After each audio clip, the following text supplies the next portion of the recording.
ನಮಸ್ಕಾರ ಸ್ನೇಹಿತರೆ, ನಾನು ನಿಮ್ಮ ನವ್ಯ ನಾಯಕ್. ನಮ್ಮ ಚಾನಲ್ಗೆ ನಿಮಗೆಲ್ಲ ಸ್ವಾಗತ. ಇವತ್ತಿನ ವಿಡಿಯೋದಲ್ಲಿ ನಮ್ಮ ಬಾಯ್ಲರ್ ಶೆಡ್ನ ಫುಲ್ ವಿಡಿಯೋ ಮಾಡಿದ್ದೀನಿ, ಬನ್ನಿ ನೋಡೋಣ. ಹಾಗೆ ಇನ್ನೂ ನನ್ನ ಚಾನಲ್ನ ಸಬ್ಸ್ಕ್ರೈಬ್ ಮಾಡಿಲ್ಲ ಅಂದರೆ ಸಬ್ಸ್ಕ್ರೈಬ್ ಮಾಡಿ, ಲೈಕ್ ಮಾಡಿ, ಶೇರ್ ಮಾಡೋದನ್ನು ಮರಿಬೇಡಿ ಗಾಯ್ಸ್. ಫಸ್ಟ್ ಇದು ನಮ್ಮ ಶೆಡ್ನ ಔಟ್ಸೈಡ್ ವ್ಯೂ ಆಗಿರುತ್ತೆ. ಇದು ವೆಂಟಿಲೇಷನ್ ಚೆನ್ನಾಗಿರುವಂತೆ ನಾವು ಸೆಟಪ್ ಮಾಡ್ಕೊಂಡಿರ್ತೀವಿ. ಹಾಗೆ ಚಿಕ್ಸ್ ಕಂಫರ್ಟೇಬಲ್ ಆಗಿರೋದು ಕೂಡ ನಮಗೆ ತುಂಬ ಇಂಪಾರ್ಟೆಂಟ್ ಆಗಿರುತ್ತೆ. ಮತ್ತು daily morning and evening shed ಎಲ್ಲ ಚೆಕ್ ಮಾಡ್ತೀವಿ. Feed, water and chicks health ಮೇಲೆ ಫೋಕಸ್ ಮಾಡ್ತೀವಿ. ಫಾರಮ್ ಲೈಫ್ ಅಂದ್ರೇ daily care and hard work ಆಗಿರುತ್ತೆ.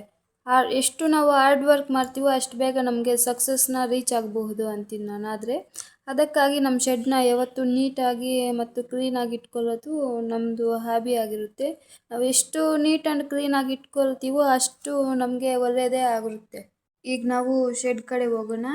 ನಾನು ವಿಡಿಯೋ ಬಂದು 3ನೇ ಶೆಡ್ಡಿಂದ ತೋರಿಸ್ತಾ ಇದ್ದೀನಿ ನೋಡಿ. ಈಗ ಸೆಕೆಂಡ್ ಶೆಡ್ ಹತ್ರ ಸ್ವಲ್ಪ ಮರ ಗಿಡ ಎಲ್ಲ ನಾಟಿ ಮಾಡಿದ್ದೀವಿ. ಯಾಕೆ ಅಂದರೆ ಆ ಶೆಡ್ ಮೇಲೆಲ್ಲ ನೆರಳೆಲ್ಲ ಸ್ವಲ್ಪ ಬೀರುತ್ತೆ ಮತ್ತು ಗಾಳಿ ವಾತಾವರಣ ಸ್ವಲ್ಪ ಚೆನ್ನಾಗಿರುತ್ತೆ ಅಂತ.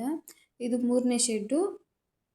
ಮತ್ತು ನಮಗೆ ಎಷ್ಟು ಬೇಕೋ ಅಷ್ಟು ಉದ್ದ ಹಾಕ್ಕೋಬೋದು, ಅಗಲ ಎಲ್ಲನೂ ಹಾಕ್ಕೋಬೋದು. ಈ ಮರ ಗಿಡಗಳನ್ನು ನೋಡಿದ್ರೆ ನಮಗೆ ಹಸಿರಿನ ವಾತಾವರಣ ಎಲ್ಲನೂ ಕಾಣಿಸುತ್ತೆ. ಮತ್ತು ಈ ಶೆಡ್ ಮೇಲೇನೂ ಸಹ ಕೂಲಾಗಿರಬೇಕು ಅಂತ ಈ ಮರಗಳನ್ನು ಜಾಸ್ತಿ ನಾಟೋದು. ಮತ್ತು ನೋಡಿ ಇಲ್ಲೇ ಸ್ವಲ್ಪ ಇನ್ನು ಬೇರೆ ಗಿಡಗಳೆಲ್ಲ ನಾಟಿ ಮಾಡಿದ್ದೀವಿ. ಮತ್ತು ಇದು ನೋಡಿ ನಮ್ಮ ಹಸುಗಳನ್ನು ಸಹ ಸೈಡ್ 4ನೇ ಶೆಡ್ ಹತ್ರ ಎಲ್ಲ ಕಟ್ಟಾಕಿದ್ದೀವಿ. ಅಲ್ಲೇ ಮೇಯ್ಕೊಂಡು ಅಲ್ಲೇ ಇರೋದು. ಮತ್ತು ನಾವು ಚಿಕ್ಸ್ಗೆಲ್ಲನೂ ವಾಟರ್ ಸ್ಟೋರೇಜ್ಗೆಲ್ಲ ಅಂತ ಸೊಂಪನ್ನು ಸಹ ಒಂದು ಮಾಡ್ಕೊಂಡಿದ್ದೀವಿ. ಸೊಂಪು ಹತ್ರನೇ ಸ್ವಲ್ಪ ದಾಸವಾಳ ಹೂವು ಎಲ್ಲನೂ ಮಾಡಿದ್ದೀವಿ. ಮತ್ತು ಈಗ ಮುಂದೆ ನೋಡಿದ್ರೆ ಚಿಕ್ಕದೊಂದು ಗುಟ್ಟೆ ಥರ ಬರುತ್ತೆ. ಅದು ಬಂದು ರೋಡ್ ಪಕ್ಕನೇ ಇರೋದು. ಈ ಗುಟ್ಟೆ ನೋಡಿ ಹೇಗಿದೆ ಅಂತ, ಕಾಡು ಥರ ಇದೆ. ಆದರೆ ಇದು ಕಾಡಲ್ಲ, ಸ್ವಲ್ಪ ಚಿಕ್ಕದಾಗಿರುವಂಥ ಗುಟ್ಟೆ ಅದು. ಅದ್ರ ಪಕ್ಕನೇ ನಮ್ಮ ತೋಟ, ಮತ್ತು ಇನ್ನು ಸ್ವಲ್ಪ ದೂರ ಹೋದರೆ ನಮ್ಮೂರು ಕೂಡ ಬರುತ್ತೆ. ನಮ್ಮ ಶೆಡ್ ಬಂದು ಮೈನ್ ರೋಡ್ ಸೈಡ್ ಇರೋದು. ಸ್ವಲ್ಪ ಟ್ರಾವೆಲ್ ಫೆಸಿಲಿಟೀಸ್ ಎಲ್ಲನೂ ಚೆನ್ನಾಗೇ ಇದೆ ನೋಡಿ. ಎಲ್ಲ ಶೆಡ್ಡು ಈ ಸೈಡಿಂದ ವ್ಯೂ ಹೇಗಿದೆ ಅನ್ನೋದು. ಹಾಗೆ ನೋಡಿದ್ರೆ ಅಲ್ಲಿ 2 ರೂಮ್ ಬರ್ತಿದೆ. ಅವು ಬಂದು ನಾವು ಒಂದು ರೂಮಲ್ಲಿ ವಾಸ ಮಾಡೋದು, ಮತ್ತು ಇನ್ನೊಂದು ರೂಮಲ್ಲಿ ಬಂದು ಸ್ಟೋರ್ ರೂಮ್ ಅಂತ ಮಾಡ್ಕೊಂಡಿದ್ದೀವಿ. ಇದು ನಮ್ಮ ನಾಯಿ ಯಾವತ್ತೂ ಶೆಡ್ ಹತ್ರನೇ ಇರುತ್ತೆ ನೋಡಿ. ಅಲ್ಲೇನೋ ಬಂದಿದೆ ಅನ್ನೋ ತಕ್ಷಣವೇ ಅದೆಷ್ಟು ಬೇಗ ಎಲ್ಲಿದ್ದೀವಿ ಅಂತ ನೋಡ್ತಿದೆ. ಮತ್ತು ನೋಡಿ ಆ ಕಡೆ ಎಲ್ಲ ಖಾಲಿ ಜಾಗನೇ ಇದೆ. ಮತ್ತು ನಾವು ಹಸು ಸಾಕಣೆ ಮಾಡ್ತೀವಿ, ಅದಕ್ಕೆ ಅದ್ರಿಗೆ ಅಂತಲೂ ಸ್ವಲ್ಪ ಸೀಟೆಲ್ಲ ಹಾಕ್ಕೊಂಡು ರಾತ್ರಿ ಕಟ್ಟಾಕೋಕ್ಕೆ ಎಲ್ಲನೂ ಅದೇ ಇದು ಮಾಡ್ಕೊಂಡಿದ್ದೀವಿ ನೋಡಿ. ಇದು ಬಂದು ಸೆಕೆಂಡ್ ಶೆಡ್ಡು ನೋಡಿ ಹೇಗಿದೆ ಅನ್ನೋದು. ಮತ್ತು ನಮ್ಮ ಟ್ಯಾಕ್ಟರ್ಗೂ ಏನೇನಿದೆಯೋ ಅವೆಲ್ಲನೂ ಸಹ ಇಲ್ಲೇ ಹಾಕ್ಕೊಂಡು ಟ್ಯಾಕ್ಟರ್ ಸಹ ಇಲ್ಲೇ ಇಟ್ಕೊಂಡಿರ್ತೀವಿ ನೋಡಿ. ಇದು ಫಸ್ಟ್ ಶೆಡ್ಡು ನೋಡಿ. ನಮ್ಮ ಶೆಡ್ ಪಕ್ಕ ಎಲ್ಲ ಜಾಸ್ತಿ ಮರನೇ ಇರುತ್ತೆ. ಶೆಡ್ಡಲ್ಲಿರುವಂಥ ಎಲ್ಲ ಫೀಡರ್ಸು, ಚಿಕ್ಕ ಡಿಂಕರ್ಸು ಮತ್ತು ಡಿಂಕರ್ಸ್ ಎಲ್ಲ ಇರುತ್ತೆ ಅಲ್ಲ, ಅಂಥವೆಲ್ಲನೂ ನಾವು ವಾಶ್ ಮಾಡೋಕ್ಕೆ ಅಂತ ಚಿಕ್ಕದಾಗಿ ಒಂದು ತೊಟ್ಟಿ ಥರ ಮಾಡಿಕೊಂಡು ಅದರಲ್ಲೇ ವಾಶ್ ಮಾಡೋದು. ಎಲ್ಲ ಹೇಗಿದೆ ಅಂತ ಕಾಮೆಂಟ್ ಮಾಡಿ. ಮತ್ತು ಹಂಗೆ ನೋಡ್ತಿದ್ರೆ ಅಲ್ಲಿ ಸಹ ಸ್ವಲ್ಪ ಬಾಳೆಹಣ್ಣು ಗಿಡ, ನಿಂಬೆಹಣ್ಣು ಗಿಡ ಎಲ್ಲ ಕಾಣಿಸುತ್ತೆ. ಮತ್ತು ನಾವು ನಾಟಿ ಕೋಳಿ ಸಹ ಸಾಕ್ಕೊಳ್ತೀವಿ, ಅದು ಕೂಡ ಅಲ್ಲೇ ಶೆಡ್ ಹತ್ರನೇ ಇರುತ್ತೆ. ಇದು ನಮ್ಮ ಟ್ಯಾಕ್ಟರು. ಫೀಡ್ನ ನಮ್ಮ ಶೆಡ್ಡಿಂದ ಫೀಡ್ ಬೇರೆ ಶೆಡ್ಗೆಲ್ಲ ಶಿಫ್ಟ್ ಮಾಡೋಕ್ಕೆಲ್ಲನೂ ಯೂಸ್ ಮಾಡ್ತೀವಿ. ಮತ್ತು ನಮ್ಮ ತೋಟ ಕೆಲಸಕ್ಕೆಲ್ಲನೂ ಸಹ ಉಪಯೋಗಿಸ್ಕೊಳ್ತೀವಿ. ಮತ್ತು ಈ ಟ್ಯಾಕ್ಟರ್ ಮೇಲೆ ನನ್ನ ನೇಮ್ ಇದೆ, ಏನು ಅನ್ನೋದು ಕಾಮೆಂಟ್ ಮಾಡಿ ನೋಡೋಣ. ಇದು ನಮ್ಮ ಫಸ್ಟ್ ಶೆಡ್ಡು. ಆವಾಗಿಂದನೂ ಫಸ್ಟ್ ಶೆಡ್ಡು, ಸೆಕೆಂಡ್ ಶೆಡ್ಡು ಇತ್ತು. ಮತ್ತು 4ನೇ ಶೆಡ್ಡು, 3ನೇ ಶೆಡ್ ಎಲ್ಲನೂ ಕಟ್ಟಿರೋದು. ಇವು ನಮ್ಮ 21 ಡೇಸ್ ಚಿಕ್ಸು. ಈಗ ಗ್ರೋತ್ ಸ್ಟೇಜ್ನಲ್ಲಿವೆ. ನಾವು ಪ್ರತಿದಿನವೂ ಅದ್ರಿಗೆ ಫೀಡ್ ಹಾಕ್ತೀವಿ ಮತ್ತು ವಾಟರ್ ಚೆನ್ನಾಗಿ ಕೊಡ್ತೀವಿ. ಪ್ರತಿದಿನ ನೋಡಿದ್ರೂ ಎಲ್ಲ ಚಿಕ್ಸು ಆ್ಯಕ್ಟಿವ್ ಆಗೇ ಕಾಣಿಸುತ್ತೆ. ಈ ಏಜ್ನಲ್ಲಿ ಅದ್ರಿಗೆ ಪ್ರಾಪರ್ ಮ್ಯಾನೇಜ್ಮೆಂಟ್ ಅನ್ನೋದು ಮಾಡಬೇಕು ನಾವು. ಮತ್ತು ಇದು ನಮ್ಮ ಮನೆ ದೇವ್ರ ಫೋಟೋ. ಮತ್ತು ಫೀಡ್ ಕ್ವಾಲಿಟಿ ಕೂಡ ಚೆನ್ನಾಗಿದ್ದರೆ ಸಹ ಚಿಕ್ಸ್ ಗ್ರೋತ್ ಕೂಡ ಚೆನ್ನಾಗಿರುತ್ತೆ. ಫೀಡ್ ಕ್ವಾಲಿಟಿ ಯಾವತ್ತೂ ಚೆನ್ನಾಗೇ ಇರಬೇಕು. ಅದಕ್ಕೆ ನಾವು SKM ಕಂಪ್ನಿಯಿಂದ ಫೀಡನ್ನು ತರಿಸ್ತೀವಿ. ನಮ್ಮದು ಚಿಕ್ಸ್ ಬಂದು ವಿಂಗ್ಸ್ ಕಂಪ್ನಿಯಿಂದ ಚಿಕ್ಸ್ ತರಿಸ್ಕೊಂಡು ಮತ್ತು ನಾವು ಫೀಡ್ ಬಂದು SKM ಕಂಪ್ನಿಯಿಂದ ತರಿಸ್ತೀವಿ. ಹಾಗೆ ವಾಟರ್ ಸಿಸ್ಟಮ್ ಕೂಡ ಕ್ಲೀನಾಗಿ ಮೈಂಟೈನ್ ಮಾಡಬೇಕು. ಯಾಕೆಂದರೆ ಕ್ಲೀನ್ ವಾಟರ್ ಚಿಕ್ಸ್ ಹೆಲ್ತ್ಗೆ ತುಂಬ ಮುಖ್ಯವಾಗಿರುತ್ತೆ.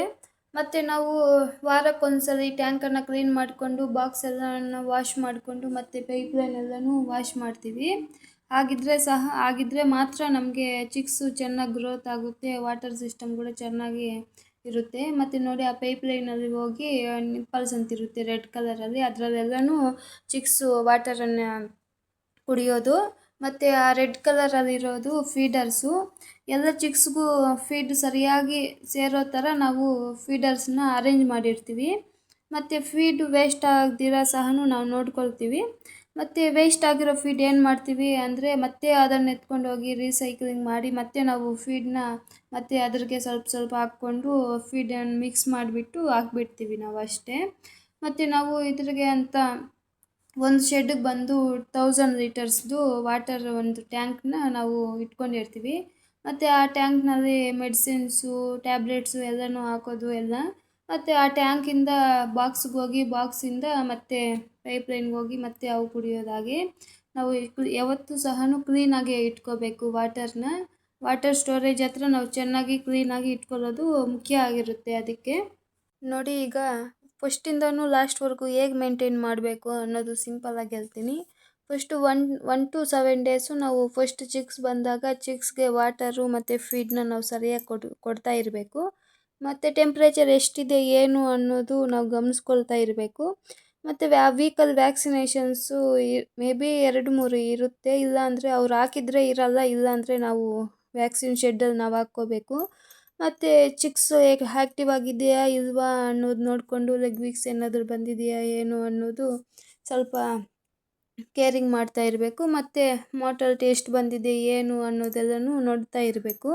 ಮತ್ತು 8ರಿಂದ 21 ದಿನದಲ್ಲಿ ನಾವು ಫೀಡು ವಾಟರ್ನ ಚಿಕ್ಸ್ಗೆ ಎಷ್ಟು ಬೇಕೋ ಅಷ್ಟೇ ಮಾತ್ರ ಕೊಡಬೇಕು. ಮತ್ತು ಶೆಡ್ ಒಳಗೆ ಗಾಳಿ ಹೇಗೆ ಬರ್ತಿದೆ ಏನು ಅನ್ನೋದೆಲ್ಲ ನಾವು ನೋಡ್ತಾ ಇರಬೇಕು. ಮತ್ತು ಚಿಕ್ಕ ಫೀಡರ್ಸ್ನ, ಚಿಕ್ಕ ಡಿಂಕರ್ಸ್ನ ಮತ್ತು ಇನ್ನು ಏನೇನಿದೆಯೋ ಅವೆಲ್ಲನೂ ಇಟ್ಕೊಳ್ಳೋದು, ಸರಿಯಾಗಿ ನೋಡ್ಕೊಳ್ಳೋದು ಅದೆಲ್ಲನೂ ರೂಢಿ ಮಾಡ್ಕೋಬೇಕು. ಮತ್ತು ಒಂದು ಪಾರ್ಟಿಷನ್ನಿಂದ ಇನ್ನೊಂದು ಪಾರ್ಟಿಷನ್ಗೆ ಒಂದು ವೀಕ್ಗೆ ಒಂದು ಪಾರ್ಟಿಷನ್ನು ಚೇಂಜ್ ಮಾಡ್ತಾ ಇರಬೇಕು. ಮತ್ತು 22ರಿಂದ 35 ದಿನದಲ್ಲಿ ಗ್ರೋತ್ ಹೇಗಿದೆ ಅಂತ ನೋಡ್ಕೋಬೇಕು. ಮತ್ತು ಫೀಡನ್ನ ಸರಿಯಾಗಿ ಕೊಡಬೇಕು. ಯಾಕಂದರೆ 22ರಿಂದ 35 ದಿನದಲ್ಲಿ ಅವು ಚೆನ್ನಾಗಿ ಫೀಡ್ ಚೆನ್ನಾಗಿ ತಿಂತಾ ಇರುತ್ತೆ. ಮತ್ತು ಗ್ರೋತಿಂಗ್ ಸ್ಟೇಜ್ ಅದಾಗಿರುತ್ತೆ ಅದಕ್ಕೆ. ಮತ್ತು ಹಾಗೆ ಪಾರ್ಟಿಷನ್ಸ್ ಚೇಂಜ್ ಮಾಡಿಕೊಂಡು ಓವರ್ ಕ್ರೌಡಿಂಗ್ ಆಗದಿರೋನು ನೋಡ್ಕೋಬೇಕು. ಮತ್ತು ಇದ್ರ ಮಧ್ಯದಲ್ಲಿ ವ್ಯಾಕ್ಸಿನೇಷನ್ಸ್ ಬರುವಾಗ ನಾವು ವ್ಯಾಕ್ಸಿನ್ಸ್ ಎಲ್ಲನೂ ಕಂಪ್ನಿಯಿಂದ ತಗೊಂಡು ಬಂದು ನಾವು ಯಾವ ವ್ಯಾಕ್ಸಿನ್ನು ಯಾವ ಟೈಮಲ್ಲಿ ಹಾಕಬೇಕು ಅಂತ ಅವೆಲ್ಲ ನೋಡ್ಕೋಬೇಕು. ಮತ್ತು ಕಂಪ್ನಿನೇ ವ್ಯಾಕ್ಸಿನೇಷನ್ಸ್ ಪ್ರೊವೈಡ್ ಮಾಡುತ್ತೆ. ಮತ್ತು ಮೆಡಿಸಿನ್ ಸಹ ಅವೇ ಪ್ರೊವೈಡ್ ಮಾಡುತ್ತೆ. ನಾವು ತಗೊಂಡು ಬಂದು ನಾವು ಯಾವ ಟೈಮಲ್ಲಿ ಏನು ಹಾಕಬೇಕು ಅನ್ನೋದೆಲ್ಲ ನಾವೇ ಶೆಡ್ಡಲ್ಲಿ ಯೂಸ್ ಮಾಡಬೇಕಷ್ಟೆ.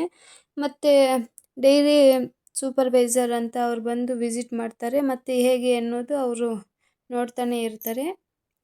ಈ 21 ಡೇಸಲ್ಲಿ ಇಂಥ ಮೆಡಿಸಿನ್ಸ್ ಎಲ್ಲನೂ ಯೂಸ್ ಮಾಡ್ತೀವಿ. ಮತ್ತು ಈ ವಿಡಿಯೋ ನಿಮಗಿಷ್ಟ ಆದರೆ ಸಬ್ಸ್ಕ್ರೈಬ್ ಮಾಡಿ, ಲೈಕ್ ಮಾಡಿ, ಶೇರ್ ಮಾಡೋದನ್ನು ಮರಿಬೇಡಿ.